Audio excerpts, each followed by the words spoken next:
Hello everyone, welcome back to easy English में आप सभी का स्वागत है। मैं संजय नेगी आपके सामने एक नया कॉन्सेप्ट लेके आया हूँ। आज का जो टॉपिक है बहुत ही इंटरेस्टिंग है और बहुत इंपॉर्टेंट है। आज का जो टॉपिक है वो गवर्नमेंट जॉब से रिलेटेड, कोई भी आप एग्जाम की तैयारी कर रहे हैं लाइक एसएससी, सीजीएल, सीपीओ, क्या भी कोई बैंकिंग की एग्जाम की तैयारी कर रहे हैं तो वहाँ पे बहुत सारे क्वेश्चन आते हैं इसमें से। ठीक है, तो टॉपिक का नाम क्या है, वो है हमारा फॉर्मेशन ऑफ एडवर्ब, यानी कि एडवर्ब का फॉर्मेशन, यानी कि एडवर्ब को समझने से पहले, एडवर्ब को जानने से पहले, एडवर्ब की टाइप्स को समझने से पहले हमें पता होना चाहिए कि एडवर्ब का फॉर्मेशन क्या है, एडवर्ब बनता कैसा है।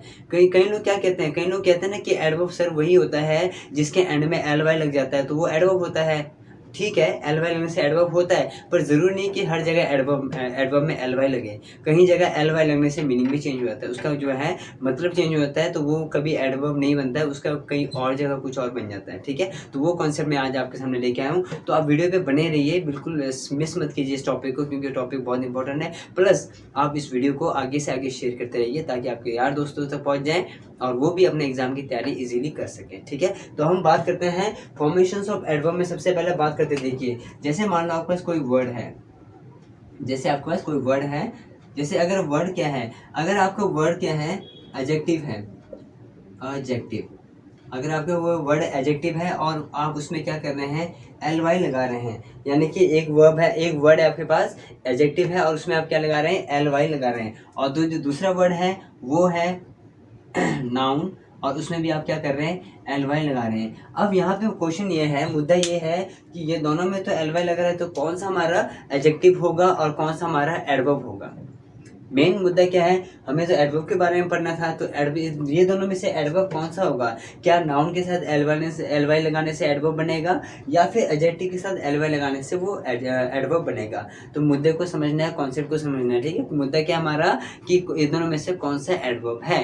ठीक है, कॉन्सेप्ट क्या बोलते, देखिए अगर आप एडजेक्टिव के साथ, देखिए एग्जाम्पल है, जैसे मेरे पास है काइंड, काइंड दिखा, ऑनेस्ट, स्लो। ठीक है, अगर आप इन सब में एल वाई लगा लेते हैं,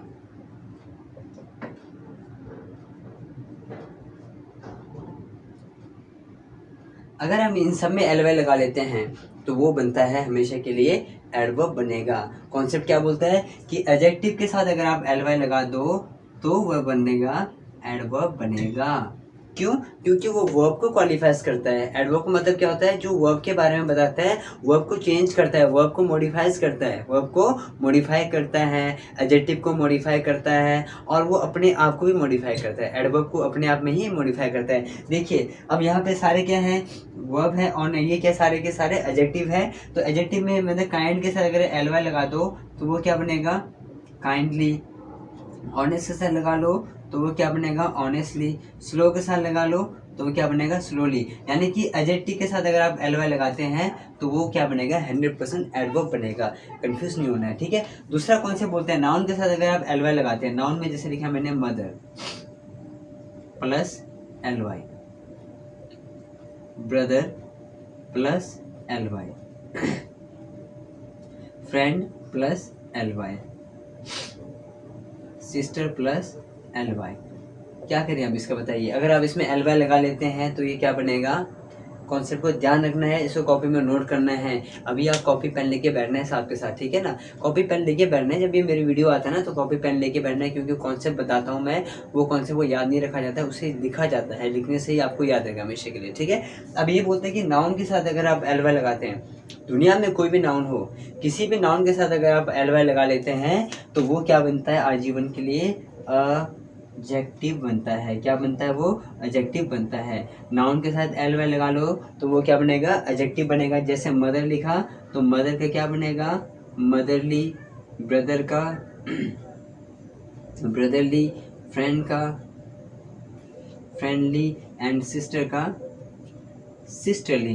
तो ये सारे के सारे क्या है, इसको अगर आप एडवर्ब बोलेंगे ना तो वो गलत हो जाएगा। ये सारे के सारे क्या है, एडजेक्टिव है। यानी कि नाउन के साथ अगर आप एल वाई लगाते हैं तो वो एडजेक्टिव बनता है और एडजेक्टिव के साथ एल वाई लगाते हैं तो वो बनता है एडवर्ब बनता है। कॉन्सेप्ट समझ आ गया आपको। अब यहाँ पे आपने कंफ्यूज नहीं होना है, ठीक है ना, कंफ्यूज नहीं होना है। मैंने आपको कॉन्सेप्ट बता दिया है, इसी को ही हम कहते हैं फॉर्मेशंस ऑफ वर्ब कहते हैं। क्या कहते हैं? फॉर्मेशन ऑफ एडवर्ब कहते हैं। क्या कहते हैं इसी को? फॉर्मेशन ऑफ एडवर्ब कहते हैं। ठीक है, आप इसे स्क्रीनशॉट ले सकते हैं। तो ये था हमारा पहला कॉन्सेप्ट। तो सेकंड कॉन्सेप्ट मैं बताता हूँ आपको। देखिए, पहले मैं इसे इरेज कर देता हूँ। सेकंड कॉन्सेप्ट क्या बोलता है?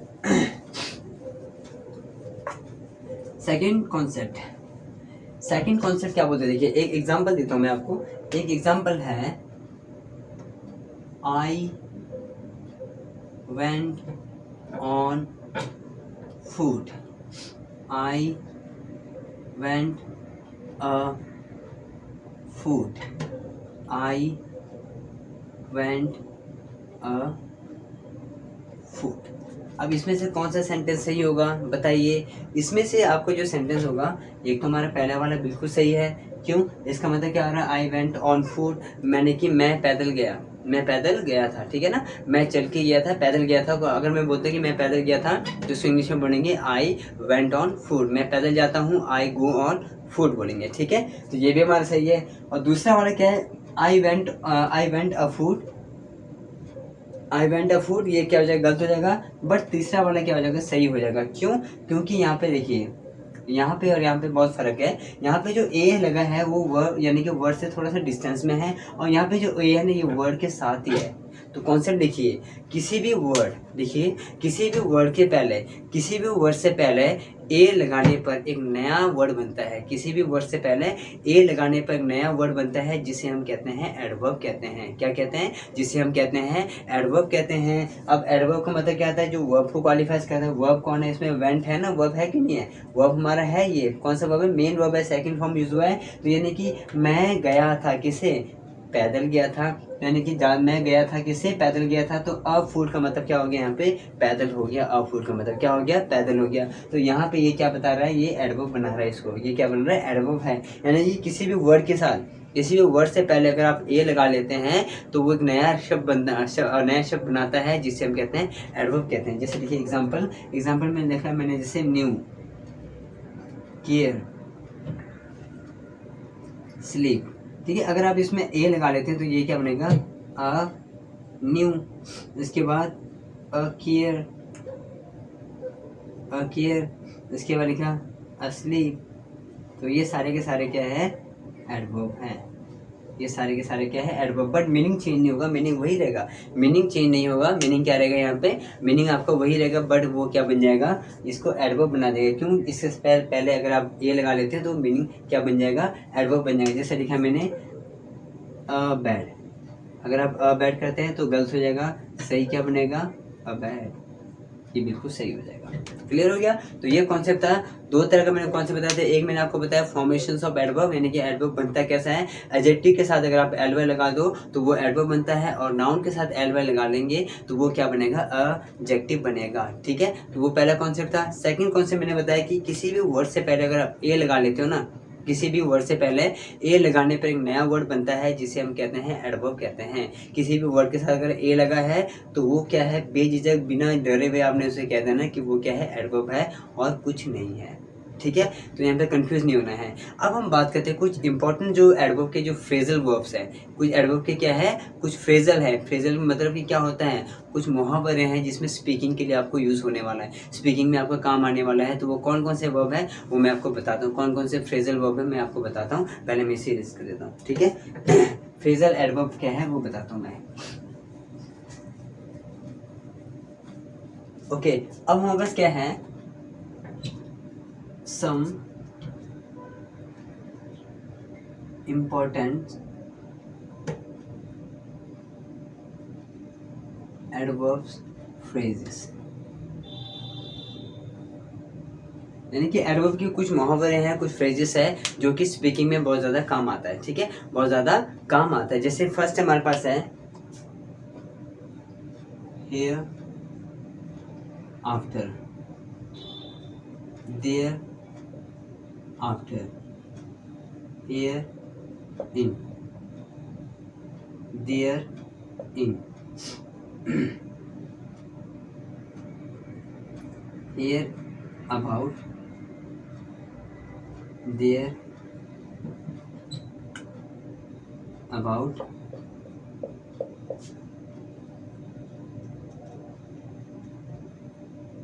Here with, therewith, hair bye,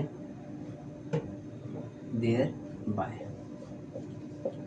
ठीक है, क्लियर हो गया। अब ये सारे के सारे क्या है, some important adverb phrases. Adverb phrases का मतलब क्या है, स्पीकिंग के लिए अगर आप फ्रेजेस यूज़ करते हो ना, अगर आप स्पीकिंग में फ्रेजेस यूज़ करते हैं तो आपके इंग्लिश में ना कुछ मज़ा आ जाता है, यानी कि आपके इंग्लिश में कुछ बहुत ज़्यादा मज़ेदार का इंग्लिश बन जाता है, यानी कुछ अलग से इंग्लिश बन जाता है। जबकि फ्रेजेस का मतलब होता है मुहावरे। जब हम किसी को मुहावरे के साथ बोलते हैं ना तो इंग्लिश का मीनिंग ही बदल जाता है और बहुत अच्छा लगता है स्पीकिंग करने के लिए। तो स्पीकिंग करने के लिए अगर आप फ्रेजेस यूज़ करते हैं तो बहुत अच्छी बात है। तो फ्रेजेस भी अगर हमारा आगे वीडियो में आगे कॉन्सेप्ट में लेके आने वाला हूँ, जब हमारा स्पीकिंग का जो बैचेस स्टार्ट होगा, स्पीकिंग का क्लास स्टार्ट होगा, तो वहाँ पे आपको फ्रेजेस भी कराया जाएगा, इडियम्स भी कराया जाएगा और फ्रेजल वर्ब्स भी कराया जाएगा आपको। ठीक है, क्लियर हो गया। अब यहाँ पे भी देखिए हेयर आफ्टर। हेयर आफ्टर का मतलब होता है अब से।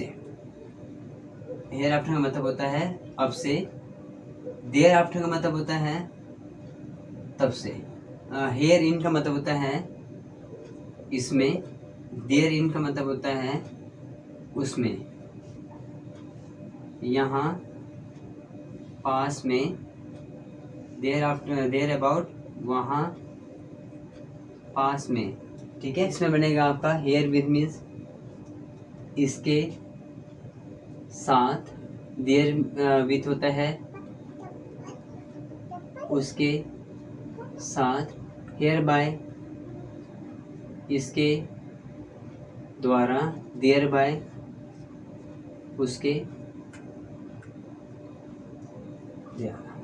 ठीक है, तो इन सबको हम स्पीकिंग में यूज़ कर सकते हैं। कैसे यूज़ करेंगे, स्पीकिंग में अगर आपने बोलना है तो कैसे यूज़ करेंगे, मेन मुद्दा तो यही है ना। अब मैंने मीनिंग तो बता दिया है, तो आपके दिमाग में चल रहा होगा कि सर हाँ ये तो आपने बता दिया, बट इसको स्पीकिंग में कैसे यूज़ करें, how to use in speaking.